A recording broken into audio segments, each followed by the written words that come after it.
everyone. I'm Lizelle Atole and I will be today's moderator. So for some reminders, I would like to inform the participants that this session will be recorded. We are also live in Facebook, so may I request everyone po na nasa Zoom kung pwede pong pa-turn off muna ng mga mics natin, pa-mute po muna to avoid unnecessary background noise. So Google Forms will also be posted at the chat box for certificates, for your certificates. So thank you very much. So before starting our podcast today, let us first recite the PSU Vision mission to be given by Ms. Vanessa May Romero.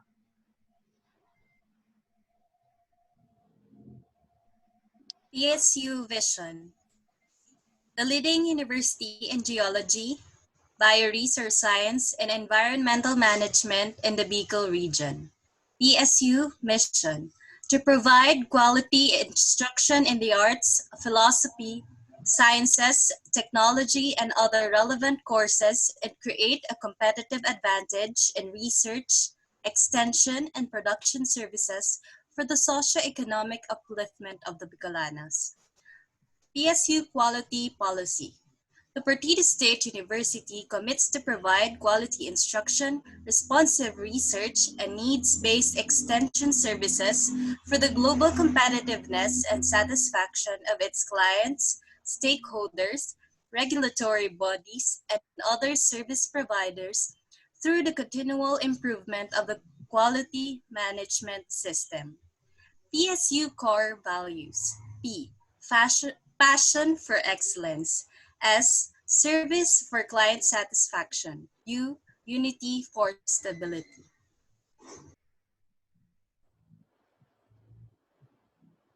Okay, thank you very much, Ms. Romero. So before anything else, on behalf of our team, I would like to thank everyone who joined and participated in our last segment, Balongibog Talks COVID-19 segment. And I hope that you will still join us in our new segment entitled Situating New Normal in Advanced Education in Bicol. So this week's series of talks will focus on the issues faced by the advanced education in the Bicol region. So amidst the COVID-19 pandemic. So this podcast is brought to you by the Center of Partido Studies, Partido Institute of Economics, Museo de Isarog, College of Arts and Sciences, School of Graduate Studies, Office of the University President, Office of the Board Secretary, and the Pacificup Student Volunteers. So before we proceed to our speaker for today, let's hear a short message and an overview of this series from the Dean of the School of Graduate Studies, Dr. Bernadette Gumba. Ma'am?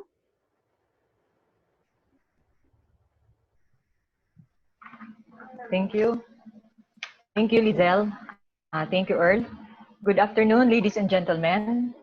I'd like to give special mention to my fellow deans, the Dean of the Graduate School of CBSUA, Dr. Adelpa Villaflor. Thank you, ma'am, for joining us. We also have the Dean of PSU Tinambak Campus, Dr. Romy Morcilla. Thank you for joining us, sir. Welcome to this segment of the Balongibog lecture series. So, as mentioned by Lizelle, there's been several lectures already, I think, since March or April. So this is a segment which was initiated or co-sponsored by the School of Graduate Studies of PSU with the units that were already mentioned by Lizelle. So first of all, thank you for, I thank and congratulate the pioneers of this project. The theme for this segment is Situating New Normal of Advanced Education in Bicol. As we know, almost all sectors are challenged to adapt to the new normal, including, of course, the education sector.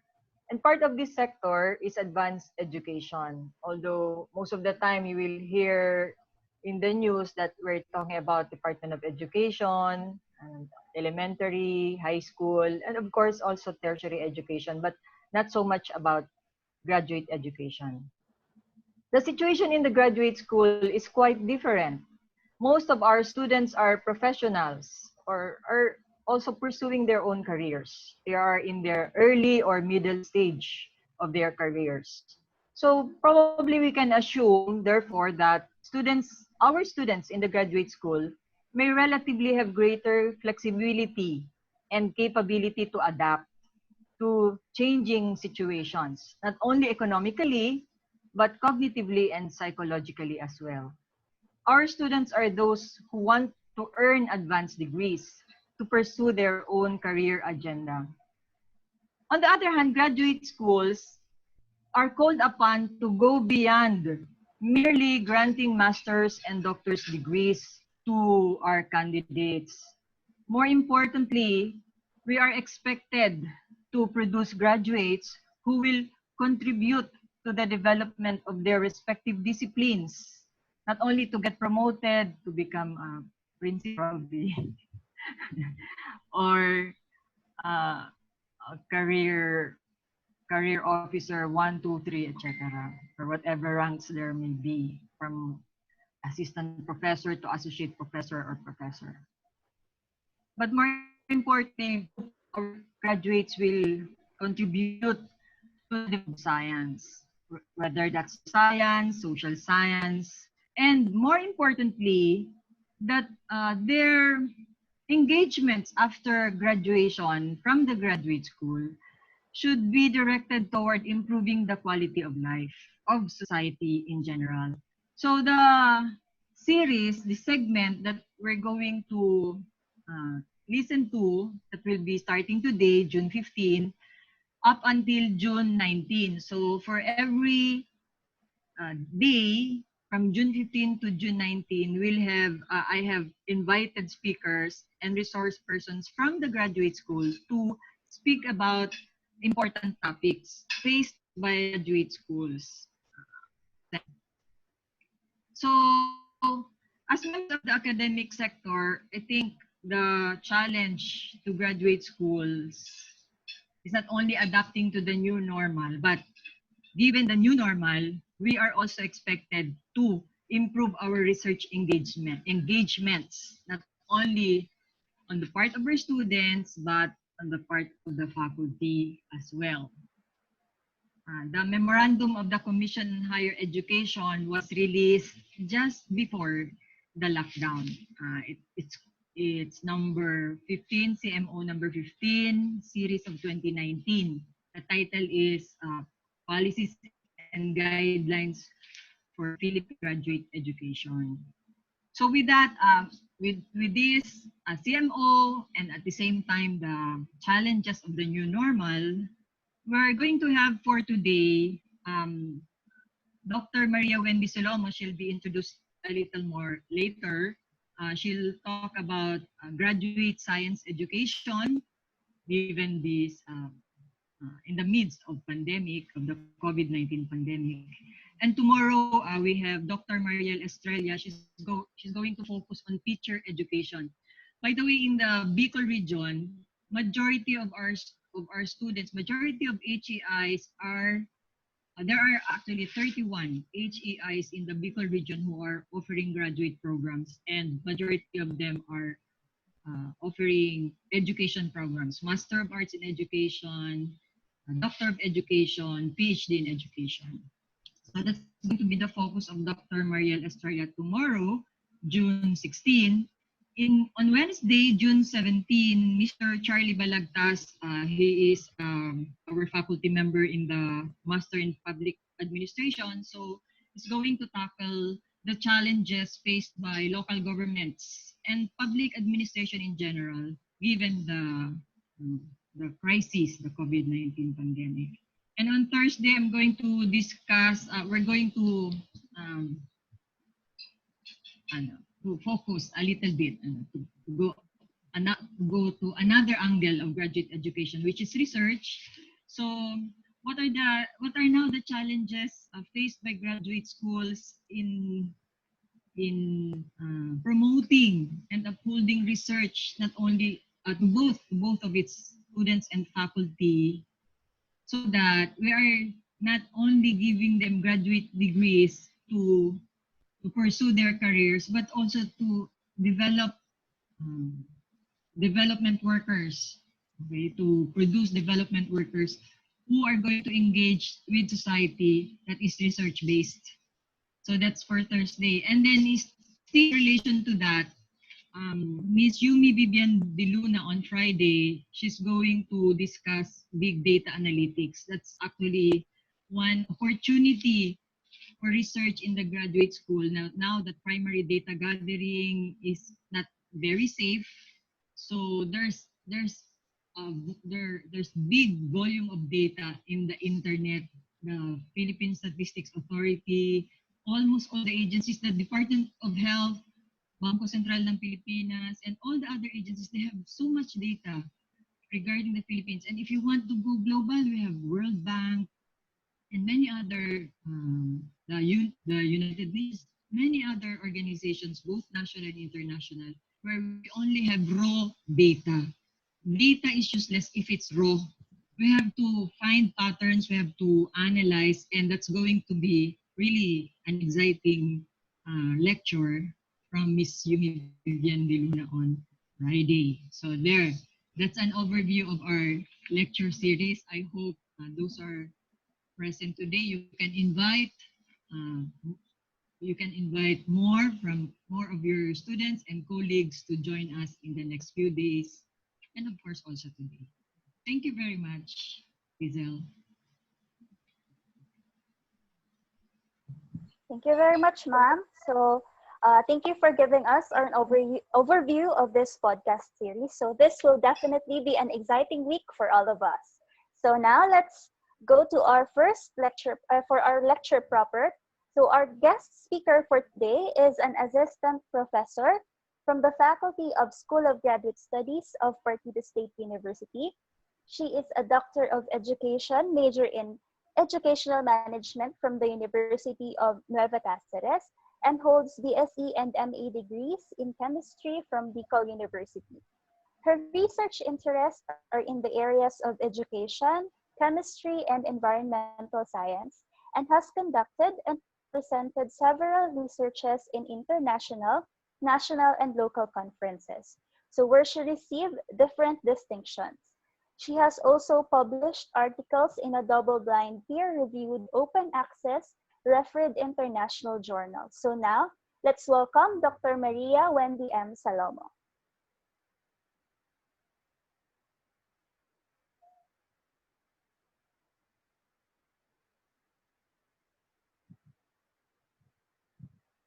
Ma'am Wendy?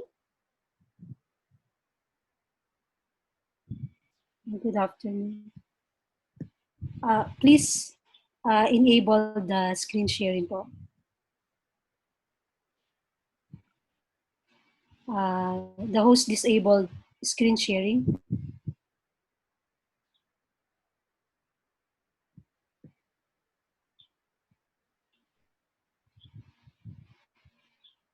Okay.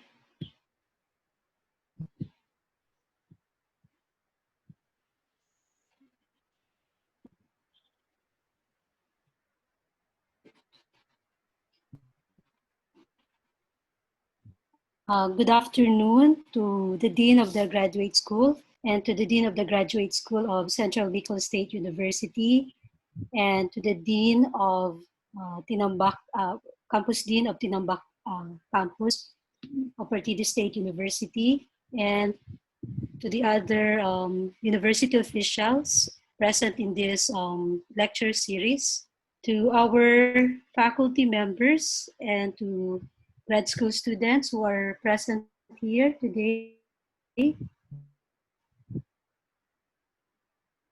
Before preparing a lot of challenges, because I have a slow internet connection and it's not really stable. So I'll be discussing today COVID-19 pandemic challenges and opportunities in graduate science education. The focus of my discussion will follow this outline. First, I will first give you the global status of higher education, then narrowing it down to Philippine higher education response to this global pandemic, and then narrowing it further to the challenges and opportunities in graduate science education. So the COVID-19 pandemic caused an extensive impact on the global higher education. In fact, the closure of schools and universities affected more than 1.5 billion students. And it is indeed a threat to education and training system stability and sustainability. That's according to the International Association of Universities. But who are greatly affected in this global scenario? Of course, Song 2020 said, those that are poorly resourced institutions are more affected. And please take note that not all of us are capable or has the competence to facilitate an online learning. Okay, that's why we really need to capacitate ourselves and be ready for these changes. Okay, and there are also students who don't have the capacity to engage in an online environment. Higher education institutions have the responsibility to capacitate them too so that they could really engage themselves in an online environment. And another one is the socially disadvantaged learners with limited access to technology. Who are these socially disadvantaged learners? These are the intellectually deprived learners and also the socially, culturally, and financially deprived students. Many scholars are already questioning if higher education institutions are really prepared for the forthcoming digital era of learning. Are we really prepared for this? Crawford J. et al. studied how universities are responding to this global pandemic. They considered 20 countries' higher education and studied how they responded to this global pandemic. What are the countries participated in this particular research? We have Australia, Hong Kong, United Arab Emirates, United States of America, Republic of Korea, Egypt, India, Jordan, South America, the two, Chile and Brazil, Republic of Ireland, China, Indonesia, Malaysia, South Africa, Germany, Italy, Singapore, and the United Kingdom. So, what are the responses? They have diverse responses to a complex challenge. But what is common to them is that they utilize the technology. There's one group of universities who did very little respond and opted to meet their government's minimum standards. Actually, these are the universities located in South America. They did not immediately close schools. They still continue the face-to-face interaction, meeting the minimum health standards until on the last part of March, last week of March, they already decided to close their schools' operations. What is common? Many of the universities rapidly close their face-to-face operations and they already embrace the online education. Okay, so they moved to digitalized education.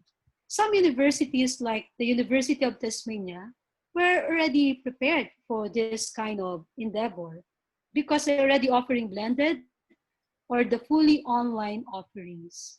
But other universities had a lot more ground to cover. They still need to prepare, just like us. We need to prepare for this online education. So if you're going to look at the trend, there's indeed evolution in academia and higher education. WISIMA 2009 and Strielkowski 2020 studied the evolution and they described the changes in the higher education. We SEMA discussed the three generations, and Strielkowski added the fourth generation. The first generation is about the medieval university. It's the traditional university during the medieval time. And the second generation, they call it Humboldt University. This is the research intensive university. And the third generation, we call it the high tech. Do you remember year 1990s, the high tech? So this is the high tech science and technology driven entrepreneurial universities. And now 2020, we are embracing another one, another generation, the fourth generation, the online and digital universities. Friends, ladies and gentlemen, we really have no choice but to capacitate ourselves and embrace this kind of learning platform. So this is the evolution of academia and higher education. So how did Philippine higher education respond to COVID-19 pandemic? How did we respond and how are we responding? The Commission on Higher Education, they already issued guidelines as early as April last week about higher education institutions' adaptive responses to the emerging educational challenges. So like what I said, as early as April, Chad already said, okay, higher education institution, you could open universities could open in August as long as you're going to implement flexible learning. That's why faculty members should really undergo training, be ready for this kind of learning platform. So what is really learning platform? This is an approach to learning in which time, place, and pace of learning may be determined by learners. In other words, in flexible learning, uh, we produce learners who are self-directed, more independent, okay? So we empower students by offering them choices in how, what, when, and where they learn the pace, and mode of delivery. How?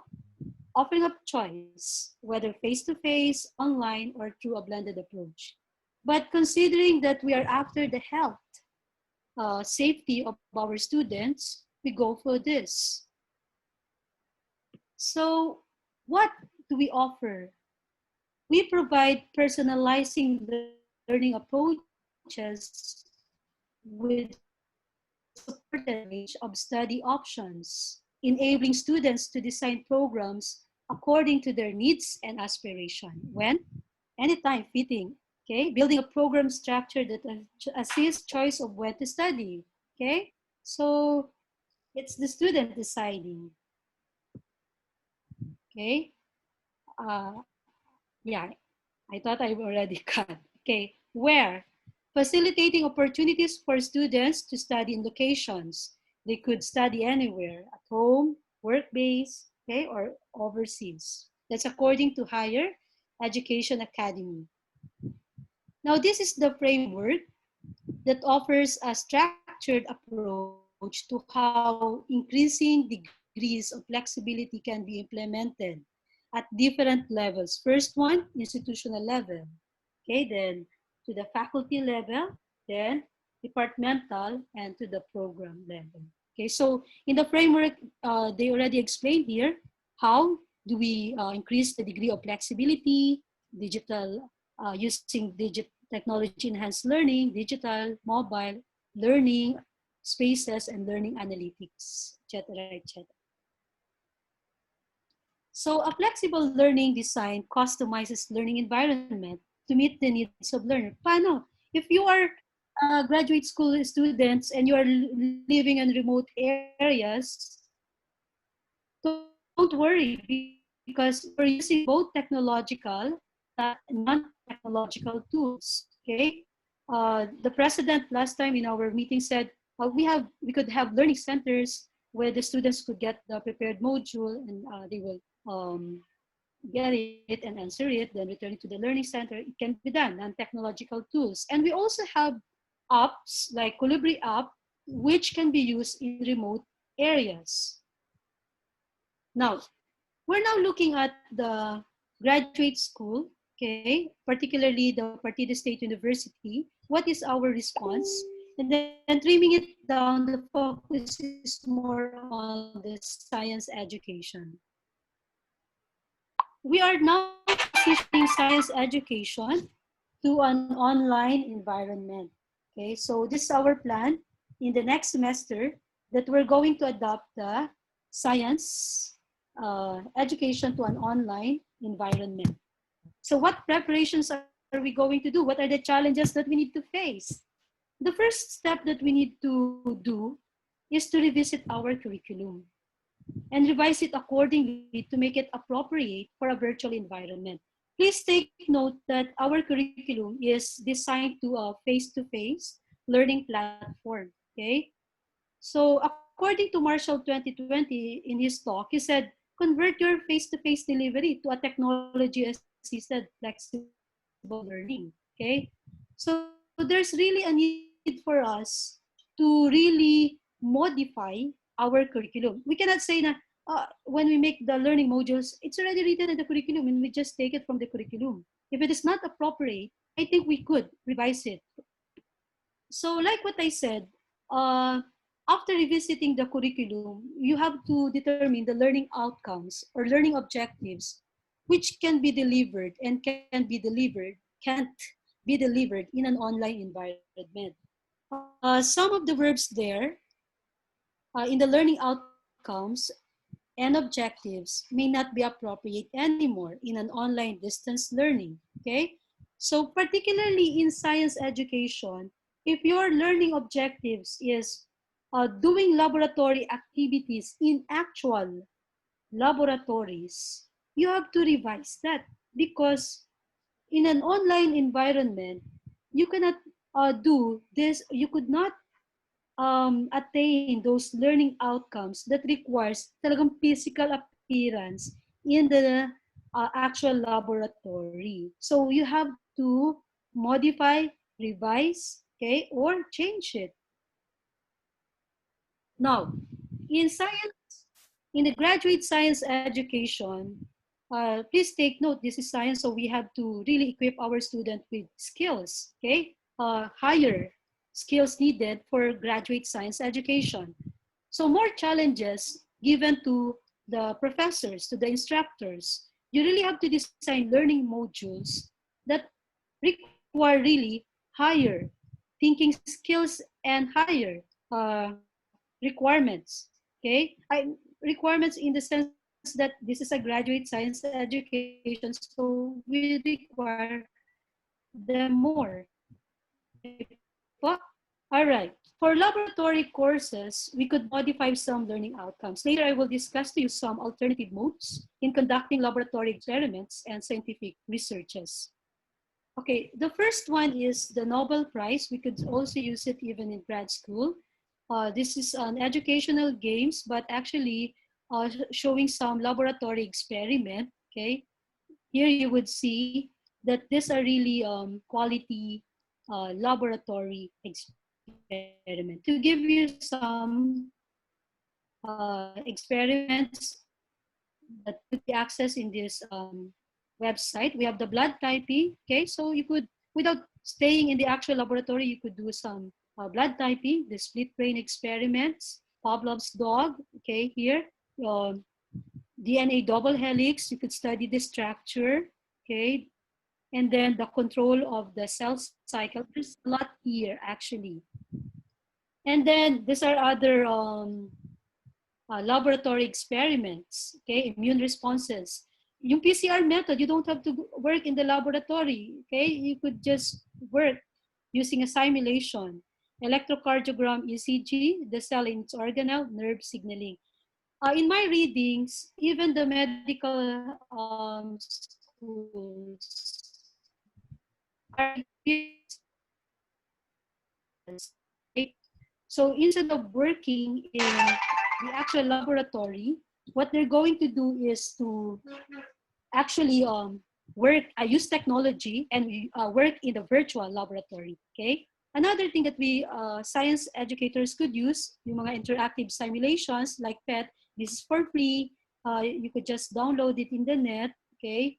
We have simulations for physics. Even actually, college or high school could use that. Okay.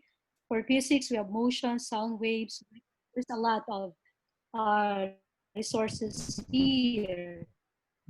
And also we have for chemistry. Actually, some of them I use also in my ed classes. Okay, so we could also use this simulation in the absence of the actual laboratory. Biology, there's a lot of uh, simulations for bio, and also in earth science. Okay, now no worry, because laboratories go virtual also. So we have virtual laboratories. The DNA Learning Center offer various activities. They also help researchers, and even organize training for educators. Okay, so they also gone virtual. You don't have to worry because you could modify your learning outcomes, okay, and make it appropriate for a virtual environment. And these are some of the alternative modes, okay? Look, they also sponsor virtual science summer camps, virtual lab field trips, okay? And then testing for educators, okay? So we could actually use, in the World Wide Web, there's a lot of learning resources, and there's a lot of free online, called open learning resources. Okay, so another challenge is how to transform pedagogy by reducing lectures. We don't really say that even in graduate science education that we remove lectures. Okay, we could actually say more lectures. What I'm doing now is doing lectures, not interactive. Later on, perhaps it be interactive. Okay, so we could only reduce lectures, but lectures are still present even in an online environment. Okay, you could record videos. I was so scared that I might not have internet connection, so what I did is to prepare a short video clip of my presentation, and also do video audio record. Okay, I have plans because what if there's no internet connection? How could I present my lecture? Okay, so on the same manner, in face-to-face interaction, we have plan A, plan B, plan C. In an online environment, we should also have plan A, plan B. Okay, uh, so going back, we have to reduce lecture here because we are producing more independent learners, self-directed learners. Actually, the challenge is more on the preparation of the learning modules, learning materials, and then later on, it would be easier on our part. The students could work on it, whether synchronous or asynchronous mode or approach, okay? So here, implement active and self-directed learning. And another big thing that we should remember is that we have to ensure that online assessment are aligned with the learning outcomes or objectives and learning activities. We know this. We are all educators, and we know that the assessment should be aligned with the learning outcomes and learning objectives. Even in a virtual environment, we don't forget that. We have to ensure that assessment are aligned with the objective. For example, in thermodynamics, if your objective is to determine the law of thermodynamics, given a certain situation, that's your learning objective, when you give the learning activities, it should be done in scaffolding, okay? Uh, scaffolding, okay? So it's still parallel with the learning outcome. And then when you give assessment, it should also be aligned with the learning outcome, learning activities that you give, and then to the assessment. Okay, so we could prepare.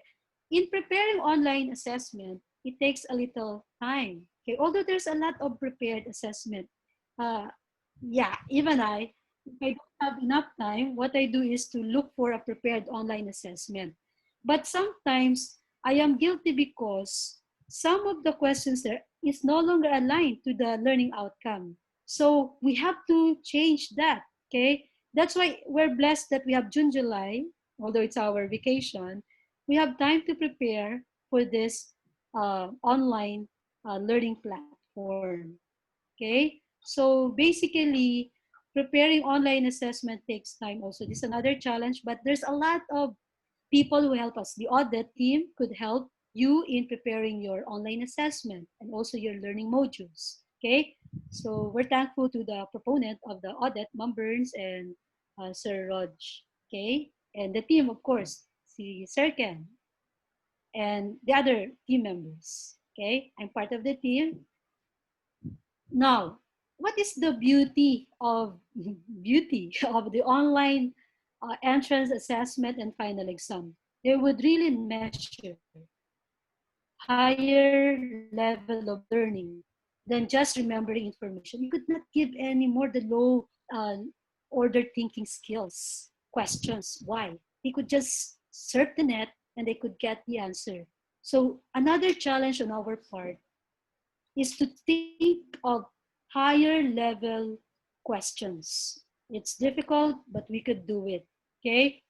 This also one thing that is actually very good in an online environment. If we could give them higher level of learning, definitely we will really produce quality graduates. Okay. Is the okay. And I'm almost done with my presentation. For if there are grad school students and also for the faculty members of the grad school, we might adopt what they are already adopting, the online defense. Okay, so I think Sir Jay is already preparing the list of those who will apply for online defense. So we must be prepared for this. Okay, how are we going to do these things? Okay, especially in science, how could you defend your research, okay, in an online environment? Okay, you have to show proofs of how you gathered your materials. Members will discuss the research part later on.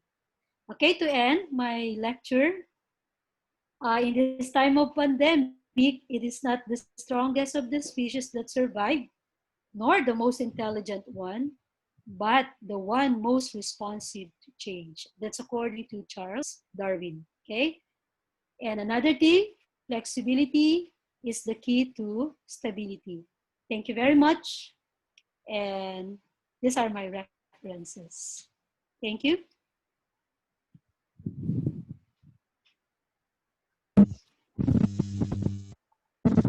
Thank you very much, sir. So we are really facing a big challenge in this new normal. So we are all in a rush to get all our courses online quickly, and we all have these trainings that we really need in order to prepare ourselves. So with that, let's go to the question and answer portion. So for those who have questions, you can post your questions sa chat po. So I can just read it for you. Or kung gusto niyo po personal na magtanong kay ma'am, pwede po niyong i-unmute yung ano niyo po, device niyo po. Ayan. So, do you have any questions po?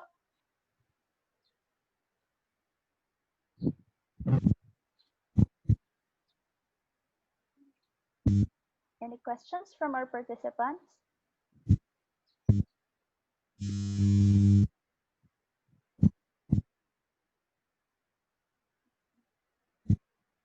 Ayan. Siguro ako, ma'am, may question po ako, ma'am.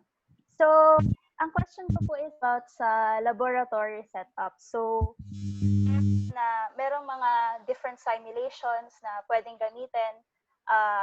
Pero paano po natin may ensure that the students are still learning kahit walang mga face-to-face? Kasi syempre, iba pa din naman po yung may mga instruments na nahahawakan. Okay, to ensure that they're still learning, even if they're just doing it using simulation and in the virtual laboratory, assessment will come there. Assessment is the tool to test whether the students are learning. They are, you could actually always monitor the progress of your students by giving formative assessment and then some. I have experience giving a virtual laboratory. You have to prepare that worksheets where they have to answer it, and then after that they have answered their worksheet. You will really give an online assessment. So do you have other questions pa po from our participants? Lizelle, I have a question. Okay po, ma'am. Sige. Ma'am Wendy, Yes po. actually two questions. First, sa graduate science education, baga saro na siguro sa mga regular na activities or yung mga learning activities is mga field work, para direct talaga sa environment, lalo na doon sa subject mo, environmental chemistry or yun. So, ayan, anong alternative dyan? Ngunya na di na pwede ba yung bako ng mobile na maraming mga estudyante, tapos di na pwede mag-gather as a group or again. So, yan ang first. The second, ano daw, for Master of Arts in Education, may math, English education, social studies, instructional management, tapos science. Ano sa mga unique concerns kang science education compared di sa ibang mga fields na niyo kang Master of Arts in Education? Actually, yung sa first question po, I am already designing my module. Actually, I am siya. And then the title of that book is Environmental Chemistry, a Modular Approach. And I'm designing it in a manner. Actually, I also require them to do field work, pero in their area only. Okay? Tapos, I will require them to purchase some lab equipment. Pero yung minimal lang po, kasi po, I could not, actually, I was trying to revise it, but there's one competence that I should really equip them. So, to ensure the health protocols, they have to work in their own laboratory. The laboratory that I'm referring is the environment itself. Doon na mismo, in their area already, they don't have to go far. Kung anong river na dyan, yun na mismo ang laboratory nila. So they could work on their own. Okay? And then the equipment that I will be requiring could be ordered in Lazada or sorry, but I have to require them kasi yung competence na yon, they should be equipped with this competence. And then another plan B, halimbawa lang, they are not really capable of purchasing. But I think for graduate school students, the money that they will spend in transpo allowance, for their transpo allowance, they could purchase it. Minimal lang, chinak ko na 200 lang naman, something like that. So it's doable. The laboratory that I'm referring is their community itself. It's the river, the soil. Kung may farm sila, doon na mismo po. So they need not to go far.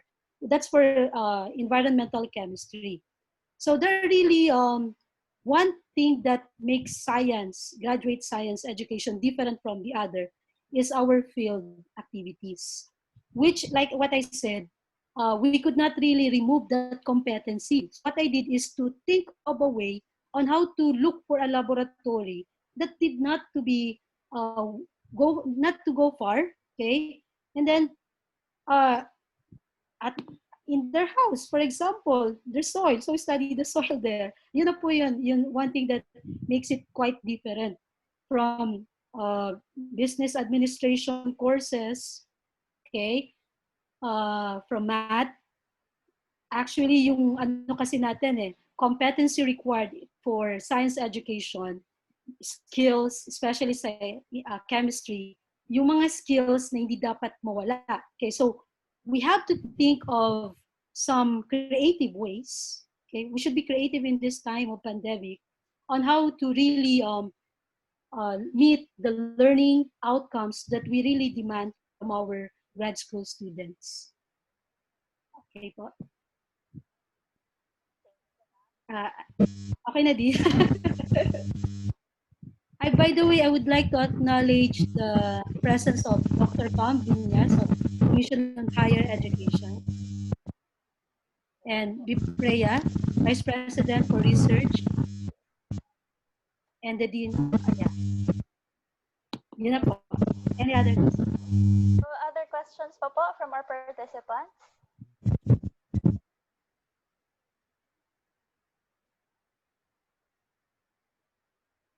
Okay, so wala na po ba tayong tanong kay Doc?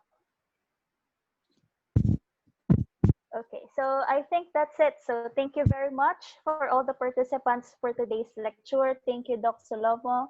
And for all the participants, meron po kaming e-certificates na ibibigay for those who will answer our Google Form. So nasa chat naman po yun. So you can access that po. So thank you also. Sana po you can still join us for tomorrow's lecture series. So it's 3 o'clock in the afternoon. So thank you po. See you tomorrow.